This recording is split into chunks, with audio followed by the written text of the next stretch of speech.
Hadi bakalım midene bir şey girsin. Sabahtan beri bir şey yemedim. Sen yedin mi? Yedim ben, yedim. Tokum ben. Sen beni düşünme.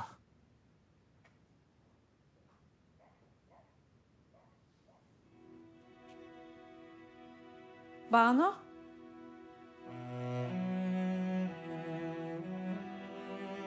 Abla, ne işin var burada senin? aşk olsun Banu. Nasıl yaparsın bunu bana? Ben çağırdım kızım. Neden baba? Hani hep birlikte kalacaktık? Esmer balım, yine kalırız da. Bak bugün ben buradayım, yarın başka yerdeyim. Anlıyor musun? Kendi sefaletimin peşinden seni sürükleyemem yavrum. Şimdi ben bir iş tutturayım. Tamam mı? Ardından da işte düzenimi kurayım, kirayı da. Kafan rahat rahat ve dersini çalışacağın bir oda ayarlayayım ben sana. Hı? Onun evi de, odası da var. Ama evde babam yok. O iş. Yine gelirim. Bırakmam ben seni. Esmer balım. Canım. Oh. Tamam. Bizimle kalabilirsin. Gerçekten mi? Gerçekten. Ama bir iş bulduktan sonra çekip gideceksin. Öyle bizimle yaşayacakmışsın gibi algılama sakın. Olur. Madem çok istiyorsunuz, başınıza kalırım. Canım ablam benim.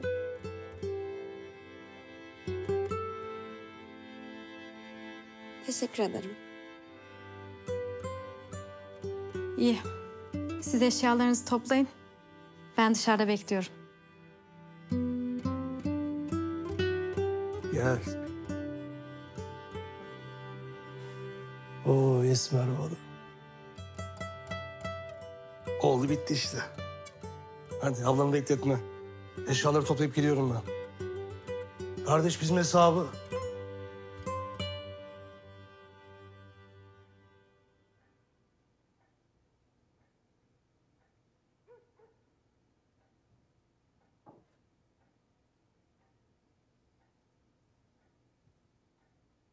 Ceyhan, Efendim anne.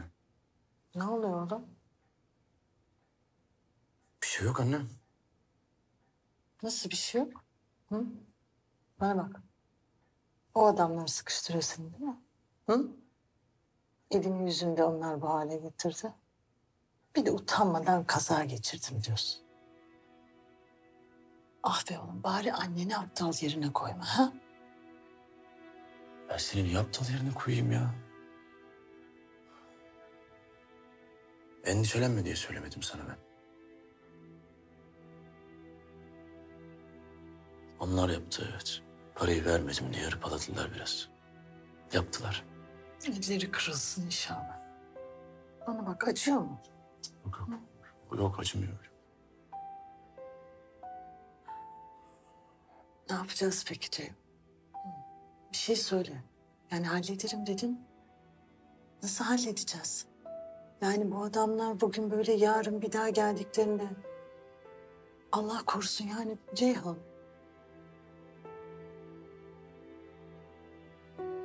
Yani aslında bir çare var da. Ne? Oğlum ne var? Çıldırtma beni, söyle şunu. Evi ödeklettirebilirsek eğer çıkan krediyle ben adama olan borcumu öderim. Yemin ederim öderim. Bak taksitin hepsini öderim. Geciktirmem bile. Söz veriyorum sana.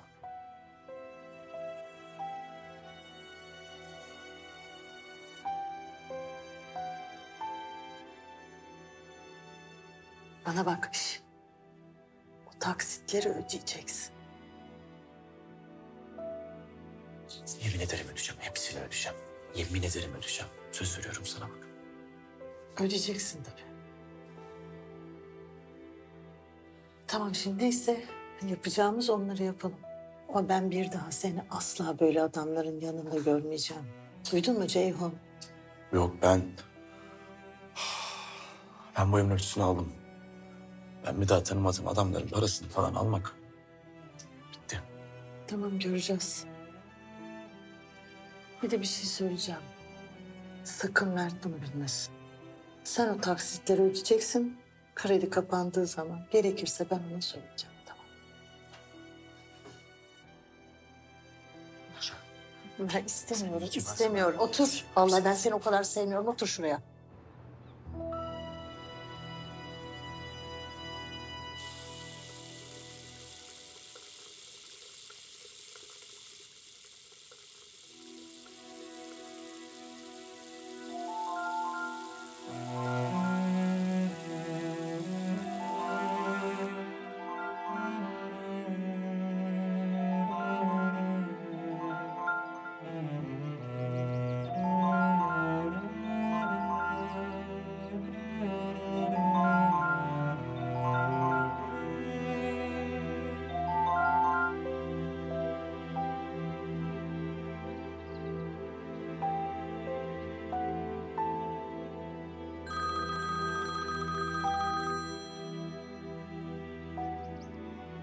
Günaydın.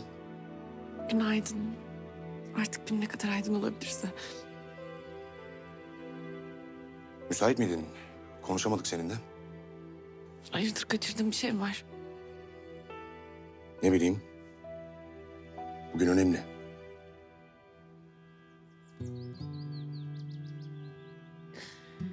Az önce hatırlatma alarmı çaldı. Beyin pastası alınacak yazmışım. İş çıkışı gider alırım diye düşündüm bir an.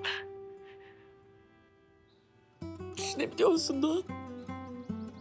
Senin çok acayip bir şey. Sadece bir saniyeliğine kızımızın bizimle olmadığını unuttun. Ve o bir saniye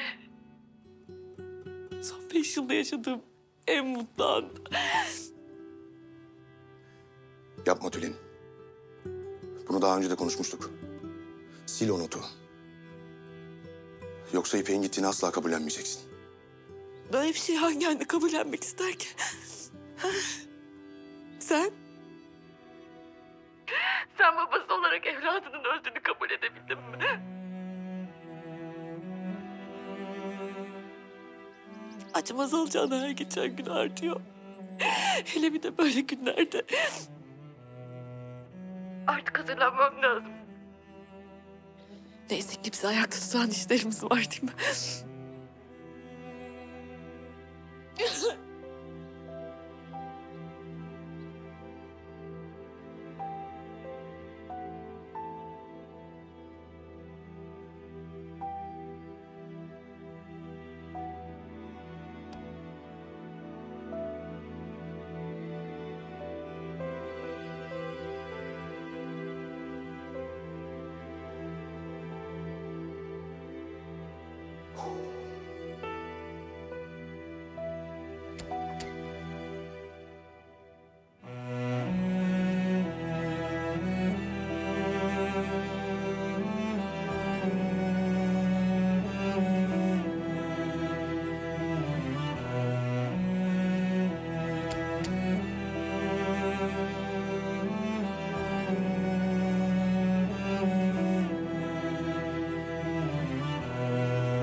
Hadi artık başlasın şu mesai.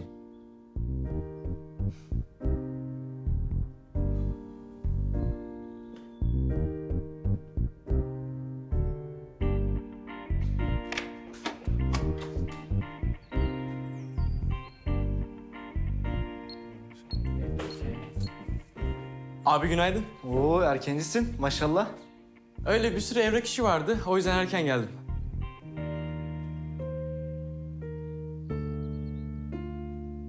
Hayda. Ben dün gittikten sonra birileri kalmış herhalde. Neyse bunları kaldırayım da Doğan Bey görmesin. Üzgün Ege. Biraz dikkat et oğlum. Biraz dikkat.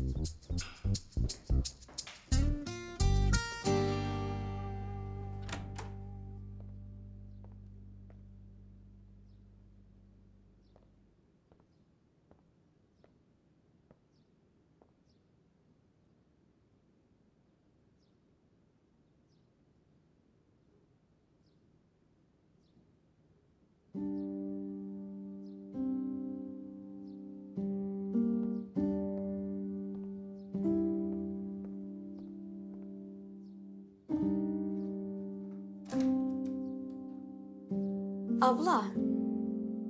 Dün konuşamadık da çok sağ ol. Neden izin verdim gelmesine biliyor musun? Sen de babamı tanı diye. Onun nasıl bir hayal kırıklığı olduğunu gör diye. Ablacığım bak babam değişmiş. Senin anlattığın gibi değil. Hem herkes ikinci bir şans hak eder. Banu, insanlar değişmez. Hele babam hiç değişmez. Ama maalesef sen de bunu yaşayarak öğrenmek zorundasın.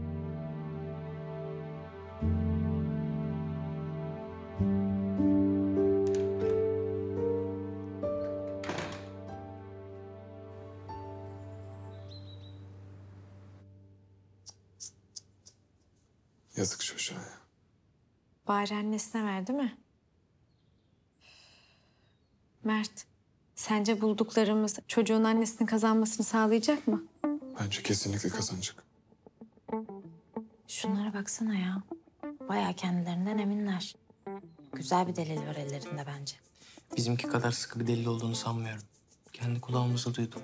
Adam çocuğunu hafta sonu evde bırakıp tatile gidiyor.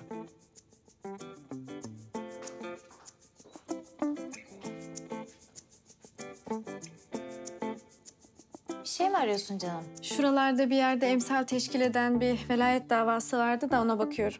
Ne güzel. Bize de söyle biz de bakalım. Tabii söylerim. Ama siz de bize ne bulduğunuzu söyleyeceksiniz. Niye böyle bir şey yapalım? Hatırlatırım. Biz rakibiz. Değil mi? Bunu partnerine de hatırlatsan iyi olur. Biz rakibiz. Boş ver. Bugün zaten ezici bir zafer kazanacağız. Ege, sen biraz hırslı mısın? Benimki tamamen hayatta kalma savaşı. Kolay gelsin. Teşekkürler. Ha, bu arada sizin ilgilendiğiniz davadaki Aynur Hanım geldi. Ömür Bey ve avukat da gelmek üzere. Haberiniz olsun. Hay hadi.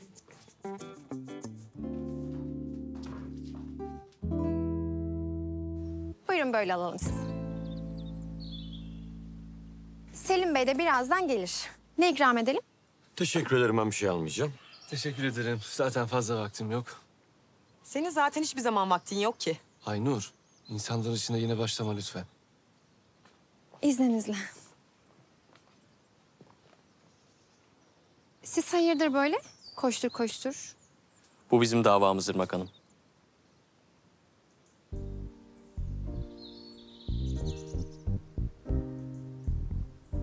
Peki. Ama Selim Bey'i bekleyin olur mu? Tabii. Hoş geldiniz. Hoş bulduk. Selim Bey'in asistanları mısınız? Hayır, biz Doğan Bey'in stajyerleriyiz. Ama bu dosyayla da ilgilenmemizi istediler. Malum, karışık bir dava olduğundan biz de yardımcı olmak istedik. Sevimli dostumuz bizim için önemli. Buraya onun geleceğini konuşmaya geldik, öyle değil mi? Ya adama baksana sanki evcil hayvandan bahsediyor. Böyle bir şey olabilir mi? Burada bulunan kimse benim neler yaşadığımı bilemez. Burnumda tutuyor yavrum. Ana yüreği işte. Onu bizi terk etmeden önce düşünecektin. Bak ya. Duyan da sadık bir adam sanacak.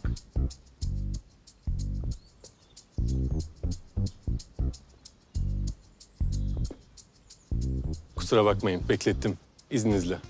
Arkadaşlar bir dakikanızı alabilir miyim? Pardon.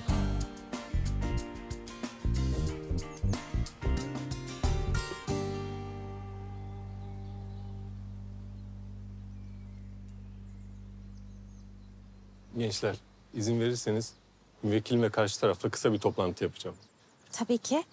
Ama anlaşmaya oturmadan önce Ömür Bey hakkında bilmeniz gereken şeyler var. Biz biraz araştırma yaptık kendisi hakkında. Sorumsuz, bencil bir adam. Çocuğuyla ilgilenmek dışında her şeyle ilgileniyor. Evet, hatta bakın. Çocuğuyla tek bir fotoğrafı bile yok. Gün boyu dışarıdaydı. Evet. Hafta sonu bir plan yaptığını duyduk. Çocuğunu evde bırakacak. Kalpsiz, vicdansız adamın teki. Kesinlikle. Tek derdi müvekkilinizin canını acıtmak. Çocuğuyla hiçbir alakası yok. Şirin annesi bakmalı. Arkadaşlar ne oluyor? Ne yaptınız siz? Birazcık araştırma yaptık.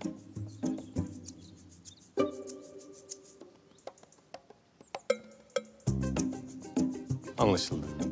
O kadar araştırma yapmışsınız, yorulmuşsunuz. Sizden ricam bu bildiklerinizi şimdilik saklamanız. Tabii. Hadi o zaman.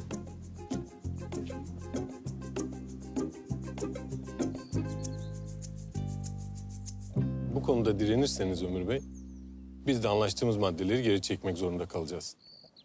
Bu dava sizin için de, bizim için de zorlaşacak.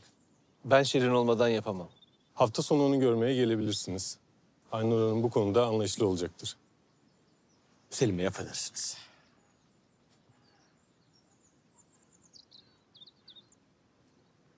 Yani görmeme bile izin vermiyor ki yavrumu. Günlerdir fotoğraflarına bakarak avunuyorum ben. Geçen gece bakıcısıyla karşılaştım yolda.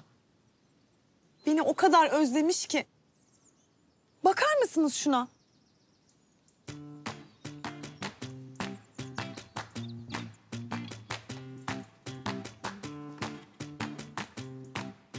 Ne kadar tatlı değil mi? Çok tatlı.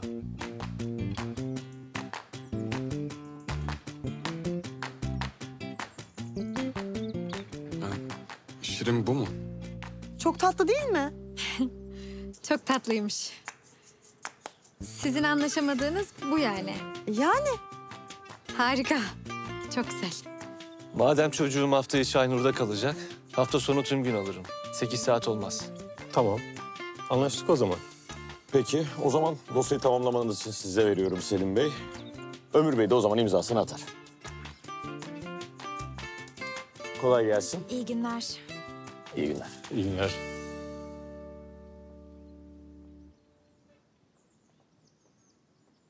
Bize bir açıklama yapacak mısın Fırat?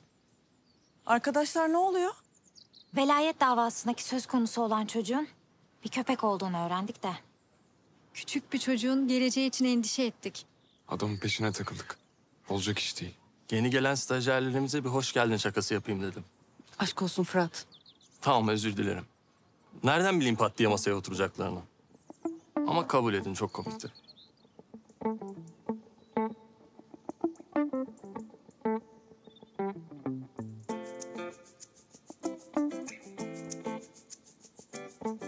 Hadi üzülmeyin siz de.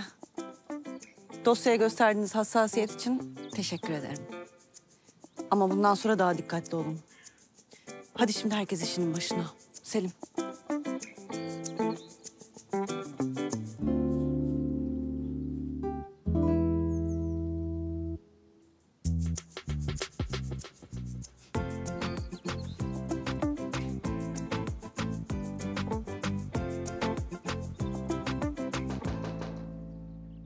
Girin.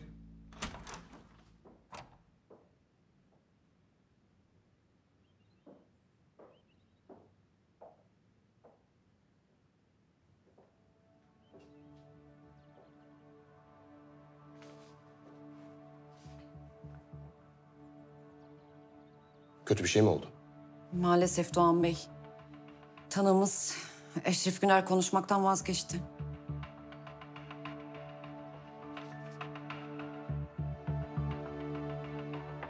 Susturdular değil mi adamı?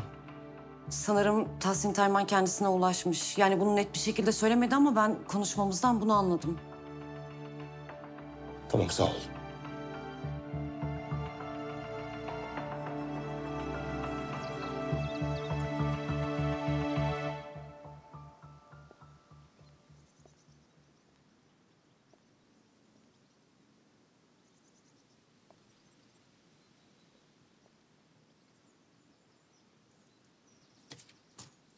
Herkese madar olduk.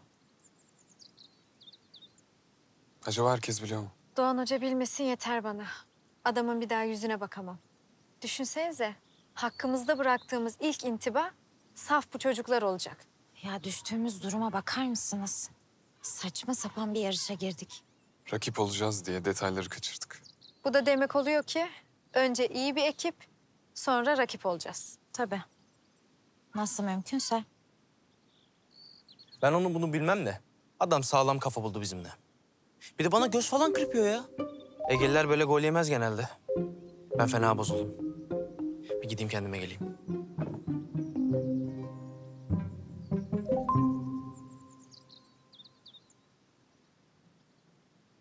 Var ya, dosyayı vermemesinden anlamalıydık. Bence de. Ya ben böyle bir şey yemem aslında ama... şu sıralar kafam çok karışık. İlk görevimizde hepimiz fazla heyecanlandık. Ayrıca adam bizi yanıltmak için bilinçli olarak bilgi sakladı. Üzülmeyin arkadaşlar. Fırat bir şey dediğinde 2 kere düşünmenizi tavsiye ederim sadece. Bu arada Doğan Bey sizi çağırıyor. Beni mi? Hı, odasında.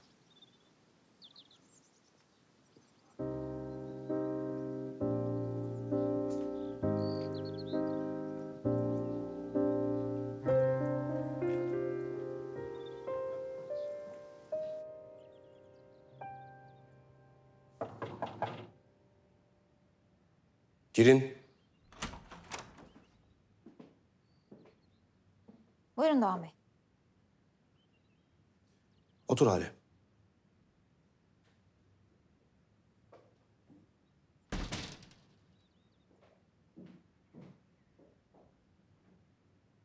Eşref Güner tanıklık etmekten vazgeçti. Eşref Güner. Ha, TT Holding davasındaki tanığınız. Aa, çok üzüldüm. Kötü olmuş bayağı. Evet, çok kötü oldu. Son anda konuşmaktan vazgeçti. Neden acaba? Yani TT Holding adama ulaşıp susturmuş olabilir. Ben de öyle düşünüyorum.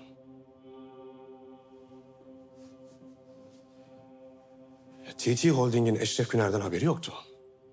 Karşı tarafın böyle bir tanıktan haberi yoktu. Sadece biz biliyorduk. Bizden 1-2 kişi. Ve sen.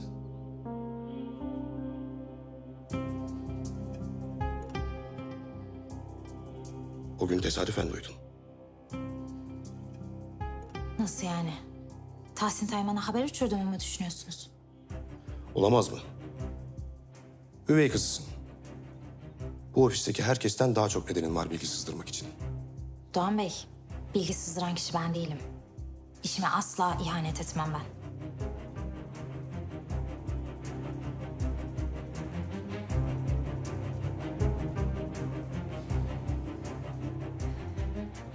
Ama eğer isterseniz işi bırakabilirim.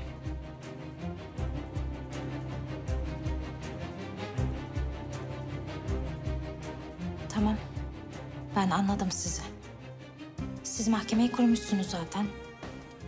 Kararı da çoktan vermişsiniz. Muhbirin ben olduğuna o kadar eminsiniz ki... bence savunmaya gerek yok.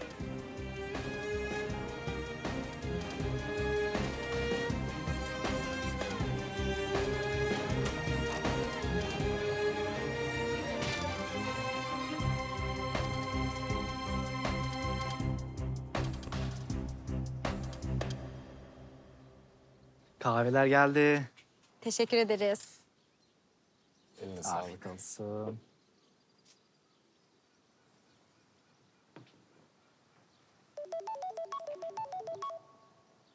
Alo. Hafta sonu etkinliğinden haberim var hocam. Dilara da prova yapıyor. Annesi daha dönmedi biliyorsunuz. Biz anneannesiyle katılacağız. Tamam. Görüşürüz hocam.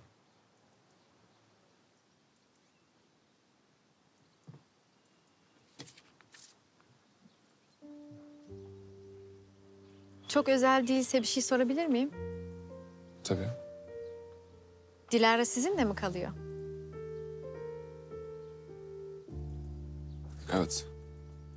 Ablam sağ olsun epeydir ortalıkta olmadığı için biz bakıyoruz. Baba desem baştan beri yok zaten.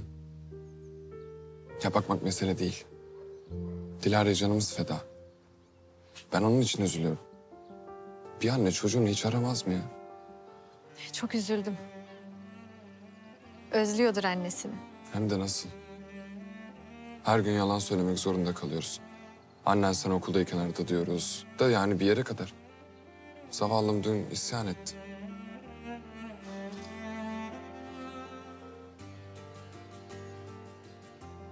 Pardon ya, senin kafanı şişirdim. Kusura bakma. Olur mu öyle şey? Sakın öyle düşünme.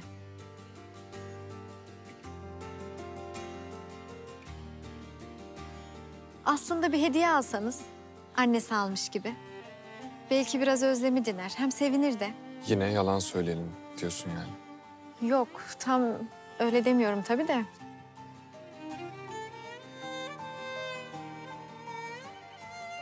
Babam da bizi terk etmişti. Akşam uyumadan önce Allah'ım ne olur sabah uyandığımda babam dönmüş olsun diye dua ederdim. Her gece ama istisnasız.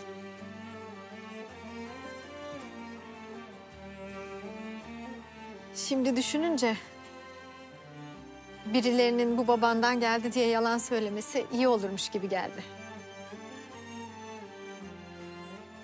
Tabii sonra geldi ama.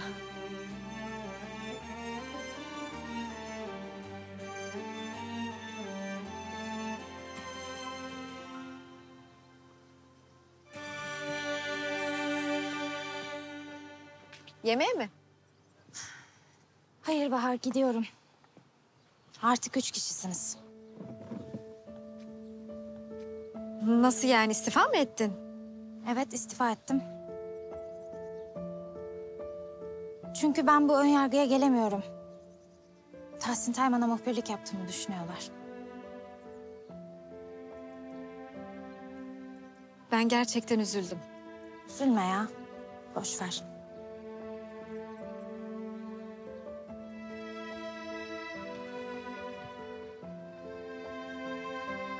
Ya ne alakası var? Niye böyle bir şey yapsın ki?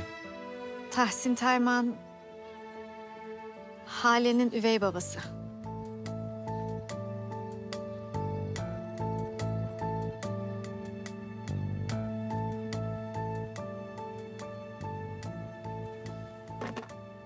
Allah kahretsin ya.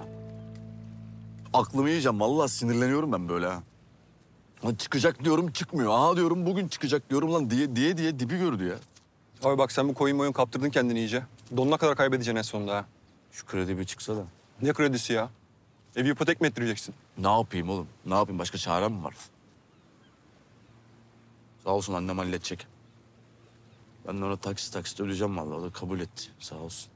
Mert'in de haberi olmayacak. Bankanın anlaşmalı olduğu adam gelecek eve. Eve bakacak. Mert'e ne diyeceksin o zaman? Oğlum saat diye bir kavram var yani. He. Ona göre ayarlıyorsun. Onu iyi ayarlaman lazım. Seko ya. Seko ya. Bak bak. Bak şu hayatlara bak. Bak da girdin koyun işine. Anca izliyoruz şimdi. Sus. Vallahi sus ya. Sus ya. Sen biliyor muydun Tahsin Tayman'ın kızı olduğunu? Evet, biliyordum. Ama söylememi gerektirecek bir durum olduğunu düşünmedim. Yani abim de TT Holding'de çalışıyor. Davayı gördüğümde olayı merak ettim. Abim orada çalışıyor diye bakmadım meseleye. Sence yapmış mıdır? Yani en iyi tanıyan sensin sonuçta.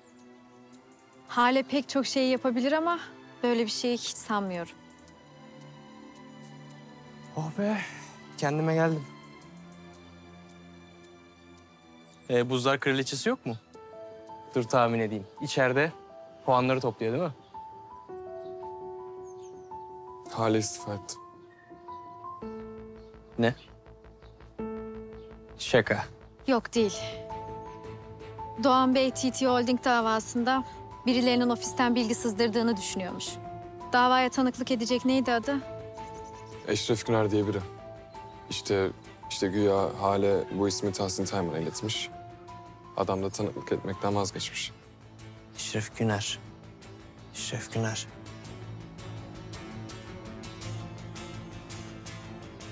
Nereden tanıyorum bu ismi ya? Eşref Güner diye bir isme ulaşılmış. Önemliymiş, onun için aramıştım. Elbette. Keşke daha önce size ulaşabilseydim. Ama hala geç sayılmaz. Oğlum Ege saçmalama. Söyle gitsin. Adi bir dövüş değil bu. İzmirli adama yakışmaz.